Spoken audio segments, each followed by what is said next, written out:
কিছু টাকা কামানোও কিন্তু বিশেষ বিশেষ মানুষের কাছে অনেক ভারী পড়ে যায়। কিছু টাকা ইনকাম করতে পারে না। 20-25 টাকাও এক একটা মানুষ ইনকাম করতে পারে না। এদিকে বড় বড় ধনী লোক কিন্তু আমাদের দেশে অবশ্যই আছে। কি করবেন? আমি রেমেডিটা বলছি।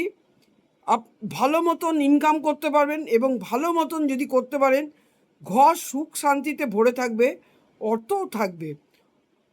আরবপতি করোড়পতি না হন, অর্থ থাকবে। কি করবেন? আপনি আপনার ঘরের সামনে গঙ্গা জল ছিটা করে দেবেন। পরিষ্কার করে মুছে সেখানে গঙ্গা জল ছিটা করে দিয়ে আপনি ওখানে লাল সিঁদুর দিয়ে আপনি গোল করে দেবেন। গোল করে দেবেন আর লিখবেন, মাঝখানে লিখবেন শ্রী পীতাম্বরা। শ্রী পীতাম্বরা, আমি এটা লিখে দিচ্ছি। এটা মা বগলামুখীর একটা নাম। শ্রী পীতাম্বরা মা বগলামুখীকেই বলে। আর ওটা করার পরে এটা আপনি পূর্ণিমায় করতে পারেন, কৃষ্ণপক্ষ, শুক্লপক্ষ, এইসব দিনে করতে পারেন, নিচে করবেন। আর আপনি 5টা দ্বীপ বা 7টা দ্বীপ গোল করে দেবেন, তার মাঝে মাঝে একটা করে ফুল দিয়ে দেবেন।